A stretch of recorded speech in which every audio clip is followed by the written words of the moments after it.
Remember the danger of familiarity.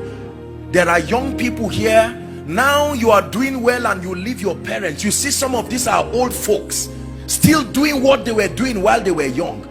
Mama is still carrying wood in the village and the man is here giving donations to churches. I'm not against it, but make sure that in all your lifting you do not forget those who helped you. There are many people who do not take care of their families, but sometimes you come to us as men of God and you bless us with millions, whereas the family members are suffering. It ought not to be so. Are we together now? Yes, sir. There are homes that the moment you see special plates, you know visitors are coming. They kill chicken and it's the head and the legs that the children eat. You see them standing somewhere around the kitchen as beggars in their own homes, while visitors that will betray you tomorrow, they come and they have the choice meals. I'm planting in you a seed of honor.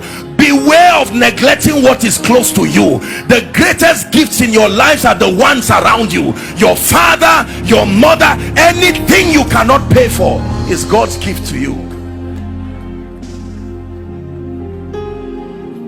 Don't allow your children hate you because of how you dishonor them. They go out of the house and they are treated as kings. They return back home and they are treated as rubbish. Same thing with parents. There are many young people, parents remain in the office because their children, let me tell you, there is nobody who runs away from an atmosphere of honor. There are many men today who cannot go home. Christians, as soon as they enter their homes, dishonor speaks everywhere.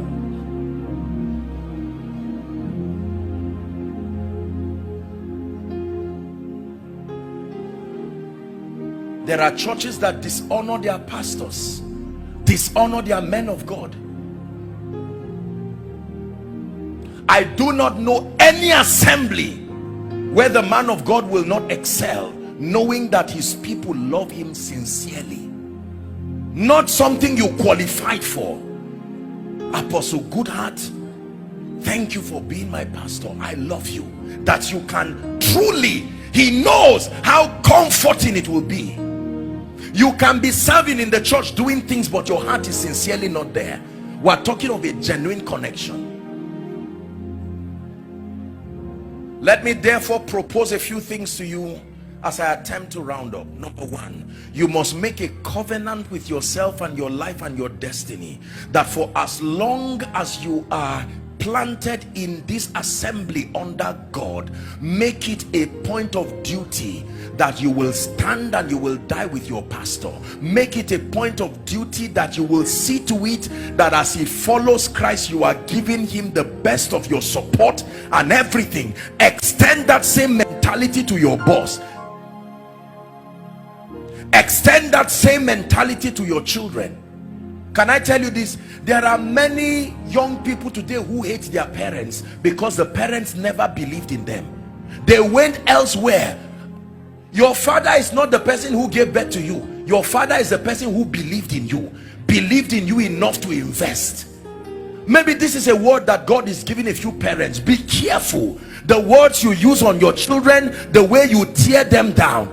Someday the sun will go down and the little boy today who is helpless will come to a position where you may be ashamed to lay claims. Everybody's destiny is divided into the morning stage, the afternoon stage, the evening stage, and the night stage. It says, so then teach us to number our days, that we may apply our hearts unto wisdom. This is a key that has changed my life. I'm honored today to be part of the life. This is why I'm sent to the body of Christ. You do not know what joy it gives me. Do you know, aside from being a man of God, my greatest personal legacy as a human being is to be one who lived his life loving the Lord and sincerely being a shoulder for many people. Aside being a man of God, the meaning of my name is the way to love, and it's a very powerful name. I blessed my parents 1,000 times for being that discerning to give me such a name. I sincerely love people. I don't use people. I don't try to, no. Return to the place of genuine honor. Return to the place of genuine honor. Honor to God. There are some of us, I know now, I want to say something in 1 minute and then we're done. There are many of us here who, even though we are a congregation, the truth is, I want to tell you an uncomfortable truth. From a sociological standpoint, from a spiritual standpoint, even though this is logic, and by extension whatever church listening and following and the body of Christ, I want to bring you to a sincere realization that you are not all the same. That is the honest truth. From a standpoint of sacrifice, from a standpoint of achievement, you are not all the same, and there must be a system. I'm not trying to teach stratification. Yes, we are all equal before God, but if that statement is not balanced, it will lead to a lot of dishonor. I found out that the reason why many blessed and wealthy people do not come to church is that there is a track record of dishonor. Their sacrifices are trivialized in the name of creating a unified platform to bless people. Jesus did not hide his honor for noble people. Zacchaeus, come down, I've changed, I'm going to your house.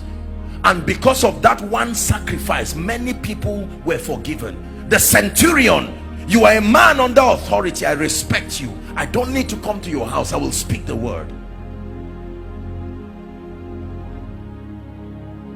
No matter how high God lifts me, I'm wise enough to know that there are positions I occupy today, sociologically speaking, that is a privilege. It didn't come by age, it didn't come by qualification, and we must be wise enough to communicate the same. Is God helping us? So there are many of us that God will bring us into places where from a physical standpoint we should not be there. Don't abuse that access. When God gives you access to the ears, the hearts, the hands of kings and nobles, do not trivialize it. One time I was going to pray for a first-class traditional ruler in this nation, and when I got there, there are these people, I don't know what they call them, the ones who hold whip and ensure compliance, those guys there. And I was going to the palace, and you don't enter the palace with your shoes, you know that, right? But the man said no. He said enter, and the people were surprised. I said no sir, please let me take off my shoes. He said no, I am king. I said enter. But if I'm going to see him another day and I now buckle my shoes and just jump in, no, I will not abuse that access. Can I tell you this? Every time a man shows you uncommon access, make sure you send back a message that makes him know, I recognize this is a privilege and I do not take it for granted. I guarantee you, do that and you have secured his fear. That fear of, if I give you greater access, would you abuse it? If you let them know that you are aware that you will never abuse it, then you will see more of them.